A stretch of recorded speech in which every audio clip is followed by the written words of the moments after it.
Please help me welcome Dr. Trundle. We're almost 8:93. Thank you for that nice introduction. Yeah, so today we're going to be talking about suburbanization, and particularly the relationship between that kind of demographic movement, people moving to different communities in this time period, and this kind of cultural idea in the 1950s, this concern, sometimes a tremendous fear or even paranoia about the excess of conformity or the loss of individuality.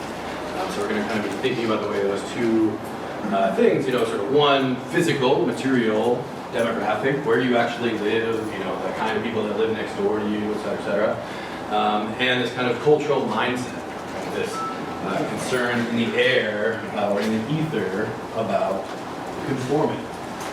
So just to get us started and kind of think about what it is we're talking about when we talk about suburbanization, we're talking about this period in American history spanning roughly from 1945 through arguably today, although I would sort of talk about the period we're talking about, I would sort of cut it off in terms of the way suburbs developed around 1965, up maybe through 1970.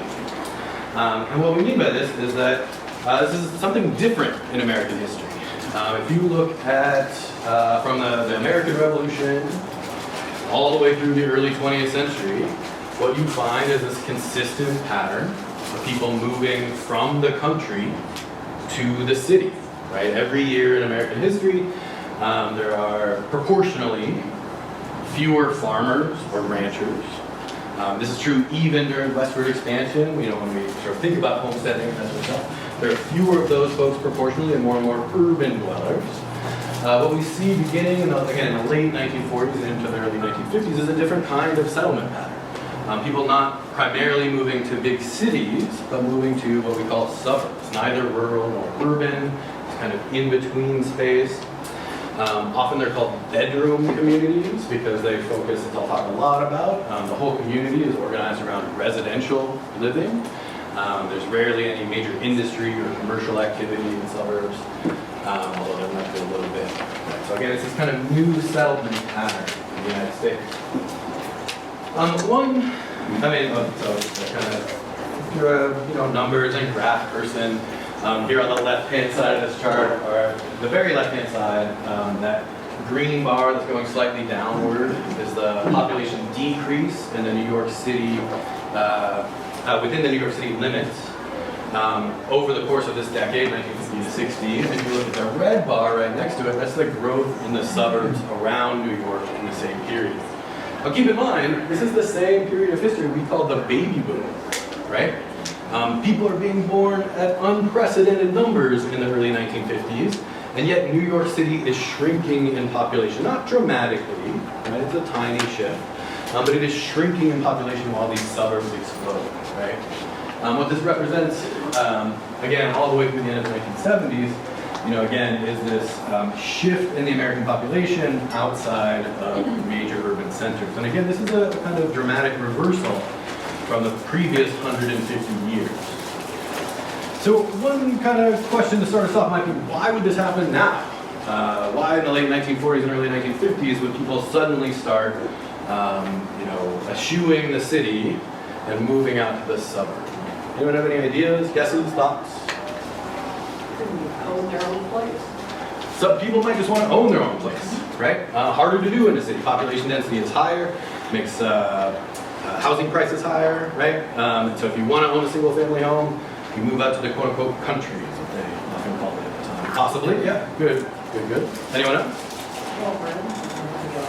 More room, yeah. So again, appealing to consumers. One question I might ask would be, why now? Didn't people always want more room? Didn't they always want their own place? So what's going on? How about in the back? The high proliferation of highways and the automobile? Yeah, two things, distinctly related, but two things, right? Number one, mass production of automobiles means transportation is cheaper than ever. Secondly, by the middle of this period, by 1956 or so, you're going to have the Eisenhower administration pumping literally billions of dollars in today's dollars into the interstate highway system, building like kind of ring freeways around most major urban cities that are going to facilitate the suburban growth. Good. Anyone else? Any thoughts, ideas, guesses? Yes, sir. better or at least a different kind of school? Oh, yeah, kind of separating yourself maybe from urban poverty. I'm going to read a lot into what you said there. Yeah, you might be moving away from some of the problems of the city, like rundown school districts. School with more people like Yeah. yourself. Or, yeah, fleeing diversity or difference, et cetera, et cetera. Yeah, good. I wondered if crime was going up in cities? That's a good question. There's not a lot of evidence of a major crime increase in this period, but there is a perception that cities are becoming increasingly dangerous. So, when we're thinking about what people do, sometimes it matters less what's actually happening and more what they think. Veterans coming back? Veterans coming back. Yes, in a couple of huge ways. Any guesses why veterans might be especially prone to go back to suburbs? Veterans, no down payment was on your ad. Yeah, VA loans. Yeah. And new families, I mean, most of them probably had a new family, so. Yeah, and money in their pocket from being in the service, right? Yeah, so just to kind of run through a couple of things we see in this period, I think we've already hit on all these, but just to recap them. Yeah, major investments from the federal government in infrastructure are going to enable suburban development. This is a general period of affluence, which I'll talk more about in a little bit. The American economy, especially for American workers, arguably has never been better than this period, so people had more cash to spend on homes. We could think about federal housing subsidies. So we mentioned VA loans. A majority of American men between 18 and 30 served in the U.S. military during World War II, and all of those white servicemen had access to home loans, heavily subsidized by the federal government. But also, even if you hadn't been in the service, the FHA, the Federal Housing Administration, which was started as part of the New Deal, was also issuing subsidized loans to first-time home buyers and similar kinds of purchasers. We talked about consumer desire. Families are growing. People want bigger space, more space, etc. I hinted at this a little bit when I talked about mass production of the automobile, but we can think about mass production more broadly. This is a new mode of making stuff, and it's making stuff that is cheaper and more affordable for the average consumer than it's ever been. So, for example, if you want to own a home in the 1950s, you might fill it with an electric refrigerator, electric washer and dryer, electric dishwasher. Those all represent services that maybe you needed to acquire in an urban setting from someone else, but now those can be contained in your home, right? So mass production of consumer goods is going to make this kind of lifestyle much more possible for most people. And then we've hinted at this a couple of times. This gentleman over here sort of alluded to it. The euphemism we sometimes use is social and demographic trends. What we mean by this is white flight. As especially cities in the American North are becoming increasingly diverse, lots of African Americans resettling there, both in the lead up to World War II and then in the years immediately afterwards. We find this demographic pattern where very often white folks are moving out of urban areas in response. Okay, it's all a little bit sort of heady, technical stuff, and I'm going to be talking to you here in a few minutes about poems and literature.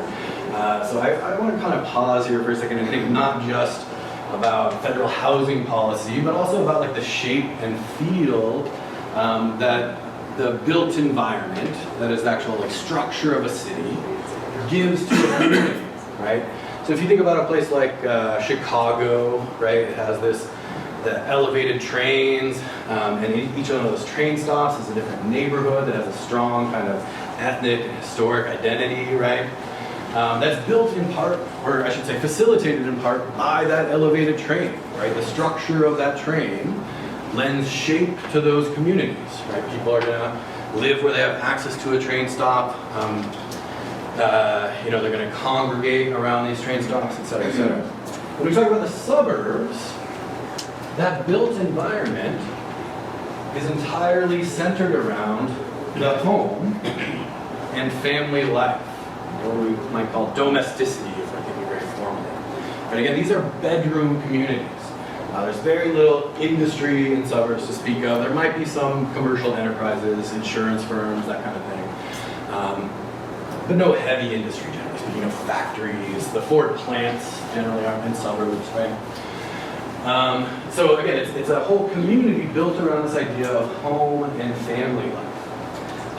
It's also, as I've suggested several times, creates this culture of affluence or prosperity. Again, you know, for a middle-class American in this period, to have access to something like home appliances, in some metrics, a middle-class American in this period living in the suburbs has a quality of life that would surpass kings and queens of 150 years or 200 years prior, right? This is, in some ways, life as good as it's ever been, at least for the so-called middle classes. So prosperity, right? Affluence, a fair amount of wealth, especially distributed wealth. I'll talk about that in a second. Domesticity, it's all about the home. And then this other element that's going to play a lot into this idea of conformity that we'll be talking about is this hyper-visibility of the suburbs, right?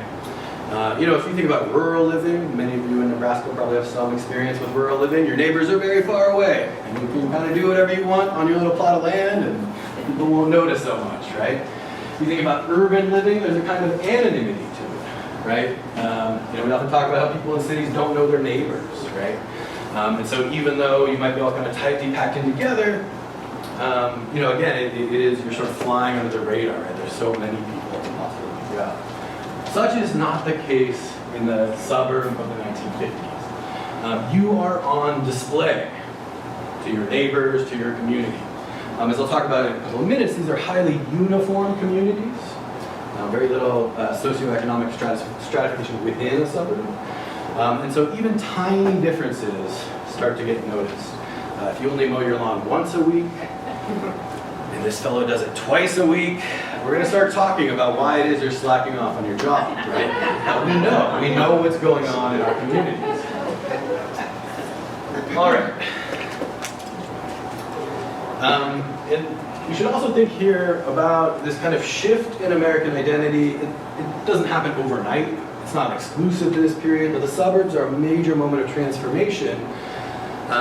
For Americans, for much of our history, especially for men, sort of your primary identity was what you produced, right? What you made. You were a farmer, you were a rancher, you worked at a steel mill, right? You worked at the Ford plant, whatever the case may be. That was what you were, right? That was your position in society. In the suburbs, what we're going to find is this, again, this is not entirely new to this period. You can trace this all the way back to the beginning of the 20th century. But this increasing attention to identifying yourself as a consumer. It doesn't matter that you work at the Ford plant and you, sir, are an electrician. If you can afford the same quality of house and the same quality of neighborhood, and you can fill it with the same quality of goods, then your new identity now is that you're a homeowner, right? You're not a Ford factory worker or an electrician. You're a homeowner in Levittown or whatever the case may be. And particularly in the 1950s, what we start to see is the articulation of this idea that this is not just a way of life that makes your life easier or better. It's not just about having more room or a better school for your kids or whatever the case may be. But all of this consumption is a patriotic duty. That by buying all of this, by buying a new house, by filling it with new stuff, by moving to a better neighborhood a few years down the line and buying new stuff to fill that new neighborhood, you are contributing to the American economy. You're keeping that guy at the Ford plant employed. You're keeping that electrician employed, right? Because he's got to wire up a new set of houses. So consumption here takes on, again, this kind of patriotic character, right? Here in this quote from Life magazine, this spread in 1947, about Ted Hemeke and his wife Jean. They have 3 kids, sort of the prototypical suburban family from this period. They're running, Life runs this article about them looking for a house in the suburbs. You see the title of the article is Family Status Must Improve, right? So again, there's this idea that you have a duty to consume more and more, or to consume better and better stuff. And then down here at the bottom of this quote, for anyone in the back that can't read that, I'll go ahead and read it out loud. It says, the house has all the modern features which people like Ted and Jean should be able to buy in order to provide full employment and improve living standards for the rest of the nation. Right? This is not a selfish act. I throw myself out there on the, I sacrifice myself with the burden of a 4-bedroom house so that everyone else can live better, right? I'm obviously being hyperbolic, but this is certainly a kind of circulating idea at the time. Again, you have a civic duty. Now, I hinted this before, but I said, if you're a Ford factory worker and if you're an electrician, if you can afford all of those things, then you're of essentially the same kind of social status, right? And that's going to be your identity as a homeowner in this neighborhood. Worth noting that this period, so the post-war period starting here in 1945 up till the middle 1960s, is a period of incredibly, by American standards, relatively flat wealth distribution, right? So when you hear in the news about the 1% controlling 50% of the wealth, or 30% of the income, or whatever the case may be with current numbers, in the 1940s, 50s, and 60s, that divide between rich and poor was smaller than it has ever been in American history since then or before then, right? So it's kind of a unique period where the middle class is emphasized more than ever before. This other chart, just to explain what's going on here, you can see that incomes across the board, it's a little bit hard to read this chart, but incomes across the board are rising up through the 1970s. And it's only beginning in the 1980s that you're going to start to see the increase in income divides again. So there is some sense that perhaps this is a more egalitarian world, right? We have a bigger, stronger middle class, flattening of wealth divides.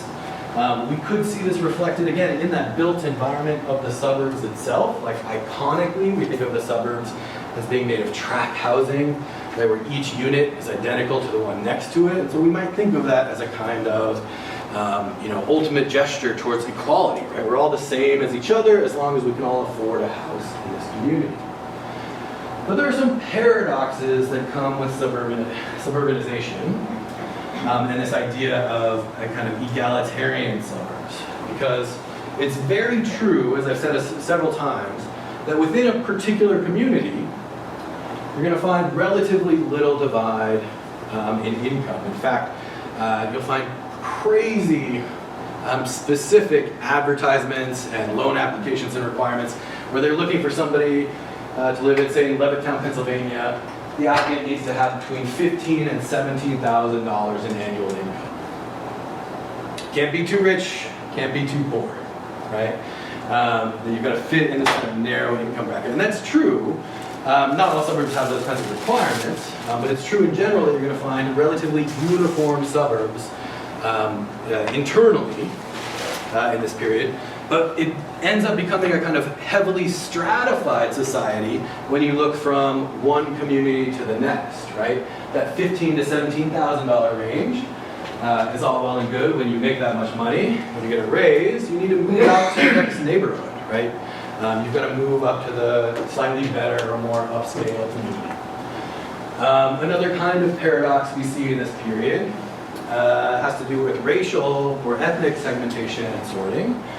African Americans are largely cut out of suburban prosperity due to a practice called redlining. The Homeowners Loan Corporation is kind of quasi-governmental body that evaluates neighborhoods and then banks issue loans based on that. Systematically discriminating against African American communities, denying those communities loans, devaluing their home prices, etc. Also, African Americans were generally, especially in the early 1950s, but even by the end of the decade, forbidden from living in these white suburbs, sometimes through what we call housing covenants. So when you buy a house, you sign a contract, and part of that contract will say, I will not sell this to an African American. The language of the period, I will not sell this to a Negro family, right? Through housing covenants, what have I forgotten here? Oh, and of course the HOLC, I mentioned redlining. It's not just that they discriminated against African American neighborhoods. The worst category for the HOLC, the worst criteria racially, was a racially integrated neighborhood. For some reason, you can take your guesses, for some reason the HOLC had convinced itself that those were the least stable communities, the most prone to fall into decay, right? And so They would specifically, and realtors had under the American Realtor Association, had a kind of specific duty not to sell homes to black families in white neighborhoods because of that perception. So on the one hand, we see, despite the fact that this is the period of civil rights, about a decade after this, you're going to get the Fair Housing Act. Despite that, there's actually increasing segregation in practice in this period. American communities are becoming more and more segregated by race. But again, there is a paradox here. And the paradox is that within those white suburbs, you start to see white ethnic identities fade away and disappear. In New York, you have Little Italy, right? There's no Little Italy in suburban Connecticut, right? The Italians lived right next to, by the end of the 50s maybe, next to the Jews. But before that, next to the Poles or next to the WASPs, right? That all of these kind of white ethnic identities start to fuse into that kind of melting pot that we sometimes romanticize in American history. So again, this kind of paradox where on the one hand, between communities, we see more segregation, but within a community, we see kind of increasing homogeneity. And just to give you a sense of what I mean about the kind of finely tuned differences, this is a quote. William H. White is a sociologist in the period. I'll mention him again in a second. But he was interviewing young business executives and their wives. He was trying to get a sense of what business culture was like in the United States at the time. And one of his informants, the wife of a young executive, says, describing the kind of planned path, says, first, in a couple of years, we'd move out of Ferncrest Village. It's really pretty tacky there, you know. We wouldn't go straight to Eastmere Hills. That would look pushy at this stage of the game. We'd go to the hilly section of Scrubs Mill Pike. Then a few years later, we'd finally build in Eastmere Hills. If you're not, you're totally forgiven if you're not familiar with suburban New Jersey geography, but all of these places are within about 5 miles of each other, and the income differences between them are pretty minor. Right? You're talking about, again, median income changes of $2,000 to $5,000 from one neighborhood to the next. But this, intense attention to being placed in the proper spot, making sure you're in the right place. And when we talk about conformity, in the 1950s, I want to be really clear, this is not historians sort of looking back at the 1950s and imposing this idea, from the 21st century saying, oh my gosh, we're so diverse and free now, and everyone back then was so conformist. No, in the 1950s, this was a major topic of conversation, this idea that there was too much conformity, that we were becoming too much like each other, that we were losing individuality, right? All of these are bestsellers from the 1950s. David Reisman's The Lonely Crowd comes out in 1950, in which he and his co-authors argue, they sort of describe different kinds of people, inner-directed people, outer-directed people, and tradition-directed people, I think. And they say the kind of organization of American life, particularly the emphasis on the growth of big corporations, was diminishing the role of the quote-unquote inner-directed person. And that these sorts of organizations rewarded people who attuned themselves to the preferences of others. And so Reisman and his colleagues are thinking there's going to be a real loss of kind of American individuality, right? Think about like, the ideal of Jeffersonian democracy and the notion that like we're all going to be independent yeoman farmers, right? Reisman and his colleagues see that sort of evaporating. The Organization Man by William H. White, I told you to mention him again. Sort of similar, this one is specifically a sociological study of business executives.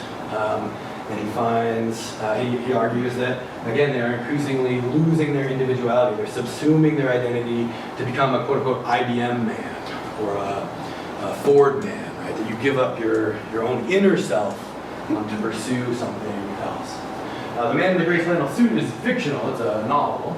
It comes out in 1955. But similarly, this is a kind of interpersonal drama, but the protagonist is an executive at a kind of unnamed firm, sort of purposely unnamed, because he is the man in the gray flannel suit, right? He's an interchangeable commodity with any other executive that might fill that role, right? So again, these kinds of fears about conformity proliferated in the period.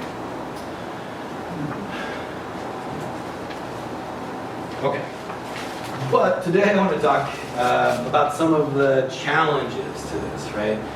Again, this is a major topic of conversation in the period. There's this intense attention to the increased visibility of suburban life, the notion that we're losing our sense of individuality. There are a lot of voices in the 1950s that try to push back against that in various ways. Now, there are a lot of directions we could go here. I thought about talking about Rebel Without a Cause. I thought about the beautiful, wonderful episode of The Twilight Zone. The Monsters Are Due at Maple Street, I think is the proper title, in which, at the end of the giant spoiler alert for a 62-year-old episode of The Twilight Zone, at the end of the episode you find out that it's aliens are making this neighborhood go crazy by making the slightest changes. They make the electricity flicker. As soon as something's a little bit out of the ordinary, all of these neighbors turn on each other. There's a lot of different things we could talk about here in terms of ways people challenge these ideas of conformity. But I talked about film and television in my morning lecture, so today we're going to go literary and look at one essayist, a couple of poets, and then a novelist. So let's start here with Betty Friedan. If the suburbs are all about home life, the entire community is organized around that. The middle class in this period, for example, if you're going to throw a party 20 or 30 years before that, maybe you went to the city park or you rented a hall or something like that. In the 1950s, that party is going to be at your house, right? The home is the center of all activity, and women are the center of the home in this period. So we might expect some pushback from women first and foremost. However, actually, let me give credit where credit is due. Women become incredibly politically active in this period, especially starting things like consumer organizations, running boycott drives, etc. They get suburban women get involved in an often overlooked bit of history, take a significant role in the civil rights movement.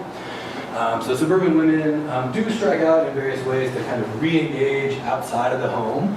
But by one sociologist's estimate, the average woman in an American suburb in 1955 had as much contact with people outside of her family as the average homesteader in 1890, which is essentially almost no contact. So that gives you some idea. In any case, Betty Friedan here, this isn't going to be published until the early 1960s, but in the 1950s she's interviewing women around the country.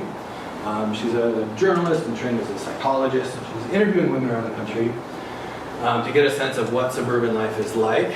And the sort of central theme of her book, The Feminist Deep, is the idea that there's some deep sense of dissatisfaction in American suburban women that cannot be expressed, right? She calls it the problem that has no name. You cannot give voice to whatever this dissatisfaction is. So it's not just that you have a problem, but you have a problem and you cannot talk about it, right? These are the opening lines from her book. I'll just read them quickly. She says, the problem, that is the problem that has no name, lay buried, unspoken for many years in the minds of American women. There was a strange stirring, a sense of dissatisfaction, a yearning that women suffered in the middle of the 20th century in the United States. Each suburban wife struggled with it alone. As she made the bed, shopped for groceries, matched slipcover material, ate peanut butter sandwiches with her children, chauffeured Cub Scouts and brownies, laid beside her husband at night, she was afraid to ask herself the silent question, is this all? Now, sometimes the way I try to explain this concept of the problem that has no name to my students, I do teach college sometimes for some amount of money, is to ask them to think about, even today in the year 2021, how sort of impolitic it would be for a young woman to say, I love my children, but they're not the center of my life, right? Even today in 2021, I think you would expect some side glances at that, right? Some sense that this person is not behaving quite properly. Well, turn that dial up about 100 degrees, and that's what you have in the 1950s, right? The notion that you, as a young woman, that you might have interests outside of your home and family was essentially forbidden to talk about. To suggest that this life in the suburbs might not be enough. All right, let's take a look at a couple of poets here.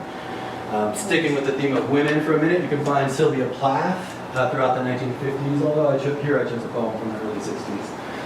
You can find her kind of challenging these ideas of motherhood as the source of all being. There's a recurrent theme in her poem, in Sylvia Plath's poems, about this kind of drive for purity. She's a dark poet.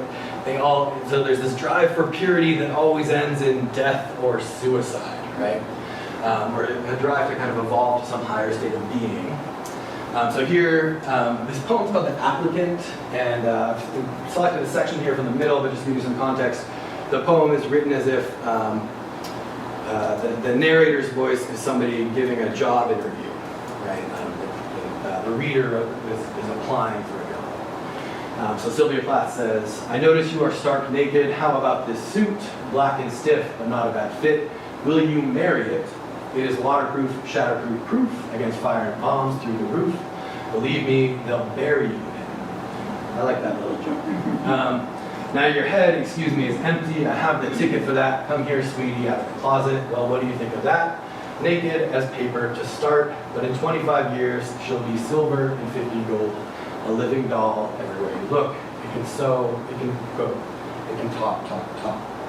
Right, so for Sylvia Plath here, this idea of marriage is a kind of reduction of self, right? That you'll be turned into a living doll, that you'll be judged by whether you can sew or cook, and not by who you are or what you can do. And as I suggested, it does end in death, right? She notes up front that committing to this marriage, marrying this suit, does mean death for you. So here's somebody clearly not looking to conform. Let's take a look at a couple more poets. We'll talk here briefly about the Beats. If you are looking for people in the 1950s that were known for challenging this atmosphere of conformity, there's probably few that were more prominent than this group of poets and novelists. What to say about the Beats? If you're not familiar with them already, just go read them. They're wonderful and everybody should appreciate them. It's, again, a kind of a loose-knit group of poets and novelists. At one point, somebody asked Allen Ginsberg, they asked him, what is the Beat generation? And he said, there's no such thing as the Beat generation. It's just a bunch of guys trying to get published and trying to get laid. So when I say loose-knit, I mean they had very different aesthetic priorities, very different interests, but one thing they shared in common was challenging the kind of cultural status quo. Ginsberg, in particular, became rather famous when his poem "Howl," an epic long poem, became the subject of a censorship suit. The government of California tried to ban the sale of the printed version of "Howl." It went through a long trial. Eventually, they won and ended up having a significant impact on obscenity laws in the United States. It also kind of catapulted Ginsberg into the public eye. That sort of, it's that effect where you try to stamp something out and you end up making it much more noted than it otherwise would have been. The reason they were trying to censor it is it included curse words, but also included frank descriptions of, or discussions of homosexuality, which reminds me, before I go to the next slide, I need to warn you, there is some indelicate language that we're going to look at in how I've spared you from his description of having sex with sailors, but there is at least one word in this next slide, which some people may find appropriate. So do with that information what you will. We're going to take a look at Howl Part 2. So this is the second part of the poem. To give you some context here, the first part is the part that if you've ever heard of Howl, you probably remember the most. It starts, I saw the best minds of my generation destroyed by madness, starving, hysterical, naked, and from there it goes on to describe a series of encounters and events that Ginsberg witnessed or that his friends told him about, smuggling drugs across the border, having psychedelic hallucinations, being causing general mayhem, let's say. There's a line about throwing potato salad at a lecture at the Community College of New York, for example. So that's all part one. He's kind of describing the world he's seen. And in part two, what he's going to try to do is to articulate this ephemeral enemy, this kind of force that he thinks is responsible for all the madness and despair he sees in the world. And he's going to call that thing Moloch. Moloch is an ancient pagan deity. Some people have asked about like its anti-Semitic overtones. I don't think that was a factor for Ginsberg, who is himself Jewish, but I offer it for your information. All right, so Howl Part 2, we get him describing Moloch. He says, Moloch, whose mind is pure machinery, Moloch, whose blood is running money, Moloch, whose fingers are 10 armies, Moloch, whose breast is a cannibal dynamo, Moloch whose ear is a smoking tune. Now at the start, this sounds a little bit like the same kind of, a similar, I mean in this case it's in a literary form, but a similar kind of criticism you might get from a union worker in 1910 or 1870 or something like that, right? Talking about how factories suck the individuality out of us, that we're sacrificing our blood for money, et cetera, right? So at first it kind of starts off like that, but then as he goes on, you see he has a much bigger conception of who or what Moloch is. It says, Moloch whose love is endless oil and stone, Moloch whose soul is electricity and banks, Moloch whose poverty is the specter of genius, Moloch whose fate is a cloud of sexless hydrogen, Moloch whose name is the mind. And then finally we get Moloch, Moloch, robot apartments, invisible suburbs, skeleton treasuries, blind capitals, demonic industries, spectral nations, invincible madhouses, granite cocks, monstrous bombs. So Moloch here is not just the toil and drudgery of work in a factory, right? Moloch for Ginsberg, this again invisible enemy that's forcing us all to conform, is this entire social and economic system that is stripping us of our individual humanity, right? Stripping us of our individuality. This is going to be a major theme developed by Ginsberg in a number of his poems. How much time do I have left? 15. Okay, good. Let's take a look at one more beat here. This is a lesser known beat, Gregory Corso.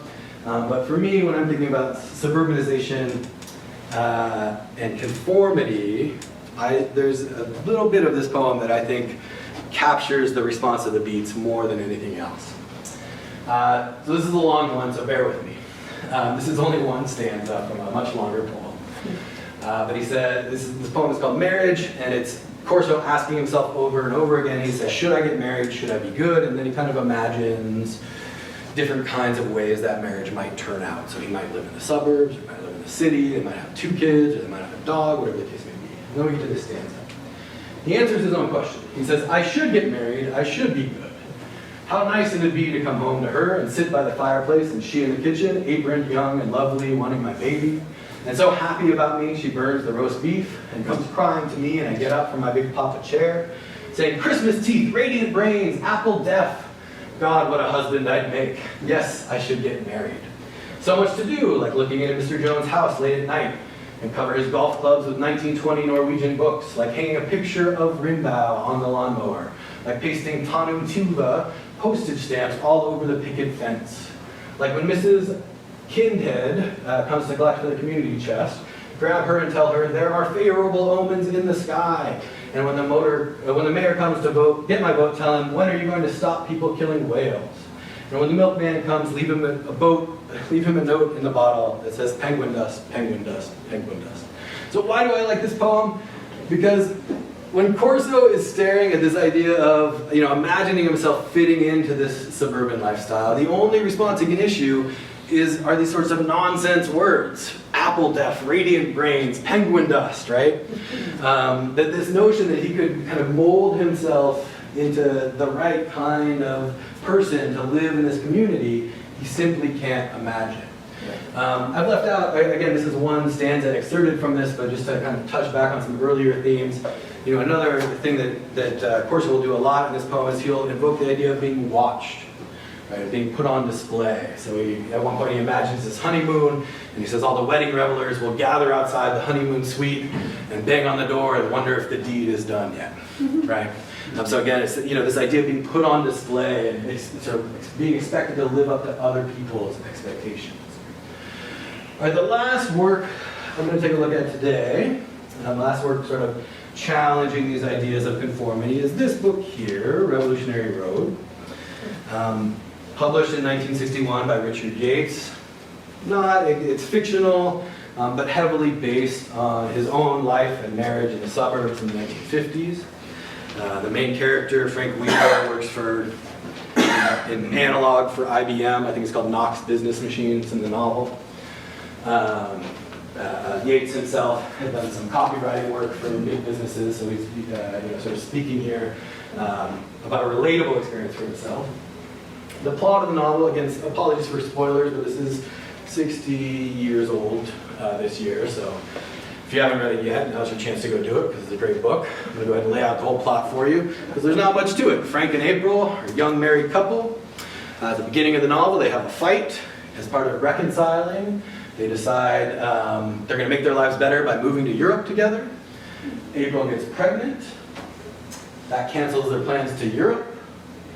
And then April, this is the giant spoiler, attempts to give herself an abortion and in the process dies. And it's not quite clear if this was suicide or accidental. So that's the whole plot. But what does this have to do with the idea of conformity, especially in the suburbs? Well, let's take a look here at the opening passage of Revolutionary Road. And then we'll jump forward a couple of pages. So our opening sentence here is the final dying sounds of their dress rehearsal left the Laurel players with nothing to do but stand there silent and helpless. So this opening chapter is going to describe a community play. That's what the Laurel players are. And you can tell already this is not an optimistic look, right? We're talking about final dying sounds. There's nothing to do but stand there. Yeah, so we're dealing with a play. We're dealing with the idea of performance, right, of putting on a show. And then he goes on to talk about the high school kid comes in and turns on the lights in the theater, and so there's some description in between, and then a couple of pages later he comes back to it, and he says, the trouble was that from the very beginning, here he's talking about the Laurel players, but really he's talking about everyone in the suburb. He says, the trouble was that from the very beginning, they'd been afraid they would end up by making fools of themselves, and they had compounded that fear by being afraid to admit it. And so it's not just the fact that you're on display, it's not just the fact that you might be made a fool, but again, it's a kind of echo of that problem that has no name, right? You're not allowed to admit to your neighbors, to yourself, to anyone that there might be something not quite whole or not quite satisfying. Or this might not be enough for a person, this way of life, right? You cannot admit that out loud. One thing I really appreciate about this novel is that Frank especially, but really both Wheelers and their friend, these two friends in the book, Shep and Millie Campbell, they see themselves as these sort of renegades challenging the status quo, railing against how staid the suburbs are, how sterile and flat they are. And so this is Yates describing one of their dinner parties with their friends.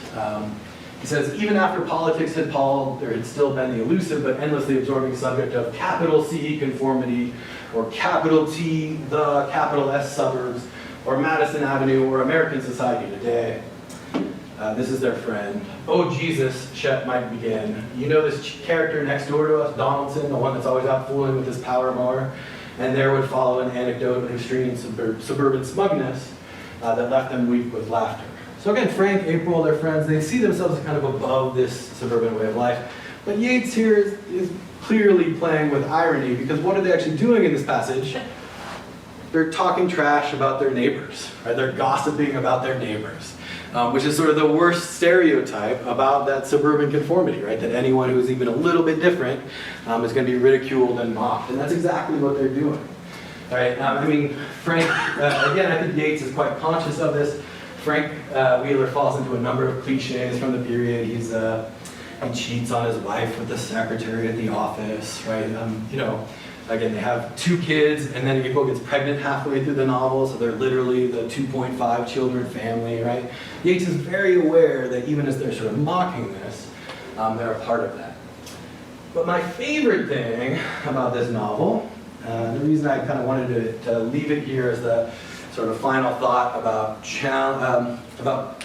connecting the suburbs to this idea of conformity, is that there's this recurring motif of the picture window. It gets mentioned over and over again in the book, that Frank and April's house has this big picture window at the front of it.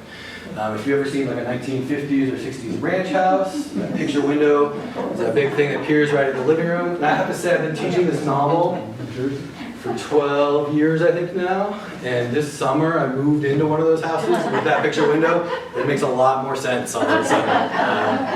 I understand the feeling of being put on display. So I'm just going to close here by reading you a short bit of this passage from when Frank and April first encounter this house that will become its own kind of character in the novel. The house will become sort of a driving force in some ways. So they're driving up to the house. and this is their realtor character named Mrs. Gibbings. And she starts off by saying, now of course it isn't very desirable down at this end. As you see, it's mostly these little cinder blocky, pickup trucky places, plumbers, carpenters, little local people of that sort. And then eventually it leads around to a dreadful new development called Revolutionary Hill Estates, hulking split levels, almost nauseous pastels, dreadfully expensive too, I can't think why. So again, we have that attention to these kinds of micro differences between communities. But then they finally get to their house, and this is our first reaction from our two principal characters. First we have April. She says, "Oh yes," April said. The house emerged through the spindly trunks of second-growth oak and slowly turned toward them, small and wooden, riding high on its naked concrete foundations, its outsized central window staring like a big black mirror. "Yes, I think it's sort of nice, don't you, darling?" Of course, it does have that picture window. I guess there's no escaping that. And then we get Frank replying. "I guess not," Frank said. "Still, I don't suppose one picture window is necessarily going to destroy our personalities." And then they go on. They enter the house, and it says, "Enjoying the light heft and feel of these doorknobs, they could fancy themselves at home here. Inspecting the flawless bathroom, they could sense the pleasure of steaming in its ample tub. They could see their children running barefoot down the hallway, free of mildew and splinters and cockroaches and grit." Remember, they're moving out of the city, right? They're used to shoddy tenement apartments overrun with insects. It did have possibilities. The gathering disorder of their lives might still be sorted out and made to fit these rooms among these trees. And of course, what we'll see over the novel is that picture window will destroy their lives. As they adapt themselves to life in this community, it consumes who they are. Even as they're mocking the caricature of suburbia, they take on those roles themselves, right? So again, it's the power of that built environment itself to shape how people behave within it. Okay, I think I'm probably over time by a minute or two, so I should maybe stop. Time for questions? Any questions? Comments? Yeah, shoot. The nuclear family, was it a result, a byproduct of the suburbs, or was it already a trend socially that was going on? Largely a byproduct of the suburbs. So, even 20 years before, say the 1920s or 30s, 20 or 30 years before this, the most common living pattern for Americans was to live in a multi-family household, or multi-generational family household, right? So maybe grandparents, parents, kids. If you live in a crowded city like New York, maybe like 10 or 12 people in a single bedroom. It sounds like a lot of fun. But if you lived in a ranch or a farmhouse, maybe a little more spacious, but still, again, a multi-generation family home. That nuclear family, the idea that it's going to be mom, dad, and the kids, fairly novel in this period. Yeah, good. Are the new developments now that we see popping up overnight pretty strongly related to this time? It's.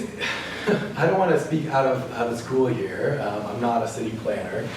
I do think that if I was going to offer some commentary from a historical perspective, what I would say is I think we have a tendency to romanticize the 1950s as the quote-unquote like good old days or this kind of lost era.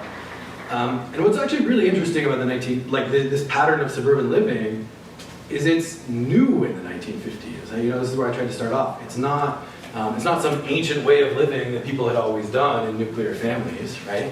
It comes about in this period. And so, I would say, if you look at modern suburban development, oftentimes I think they're trying to kind of recapture that, and they have this notion that that's a timeless thing, but it really dates to a very specific historical moment. Does that help answer your question? Well, they build a school, they will come. Yes. Build a park, they will come. Yeah. Yeah, sure. So, you're calling it suburbanation, but so, are the suburbs that were in New York pretty much very similar to, say, Chicago? I mean, you understand what I'm trying to say? Were they all the same, or were there some differences? Sure, yeah. There's substantial regional variation, and then even within a region, you'll find different kinds of suburbs. So for example, I didn't talk about this, but there's an earlier wave of suburbanization around the turn of the century, maybe like 1910s. And in those cases, those kind of first generation suburbs, what you tend to see is some kind of industry comes first, and then they build a town around it, right? The 1950s, so this kind of second or third generation suburb is going to be very different. Levitt is going to come in, buy a huge plot of undeveloped land, and build houses in, was it you that asked about these suburbs? Build houses and schools and parks kind of all at once, right? So those are going to be quite different than the suburbs that came before it. And regionally, you'll find substantial variation, right? So maybe not a huge difference between Chicago and New York, to be honest. But like the differences between, say, Connecticut suburbs, which feed New York, and like the Los Angeles sprawl, I mean, those are marked differences, right? In LA, you tend not to have local control, right? It's one giant metro area with one city council, one school board, et cetera, until you get way out into the valley, right? So yeah, there are definitely regional variations for sure. One comment, we're looking for a house for our son right now, and we're looking at in an area of La Vista that has the $10,000 houses. Okay, yeah. And you look at them now, there is not conformity. These houses over 60 years have been changed. Now you go down the street and all 10 houses are totally different looking. It's really cool how that is evolved. Old Bellevue is the same way. They have Yeah. little tiny houses. I mean, West Omaha has closets the size of those houses. They've made them 2 stories and really changed them. Yeah, especially like so in the early years, and again, there's variation here, but a lot of the suburbs in this period might be built by a single developer. Levitt is the kind of iconic example. And so often what you'll find is that like there are really tight contracts, sort of equivalent to like an HOA today. Really tight homeowner covenants for people when they first move in that gradually get relaxed over the 1960s, and then you start to see people adding gazebos or a detached garage or something like that. But oftentimes you were specifically forbidden from any new construction for 10 years or something after purchase. No closed going into that. You can take one last question. When you were talking about coming into an area and having a business, it reminded me of what happened in the north with the coal mines, where the company would put little shacks. Yeah. Now this was different because they were little nicer houses. Was it different? Oh yeah, that kind of first generation suburb at like the turn of the century that I was mentioning there. They tended to be actually quite lovely. Usually these were either industries which attracted white collar workers, so insurance, advertising, et cetera, or they were unionized jobs. So like outside of Detroit, you get some sort of quasi-company towns where Ford or Chevy will set up a plant in the 1930s and then erect a bunch of housing around it. But because those are union jobs, they have a lot more bargaining power and insisting on living standards than coal miners in 1890 who did not have that kind of bargaining power. Right. Well, and they had to shop at the company's Yes. store, Yeah. so they never really got ahead. Yeah. Please join me in thanking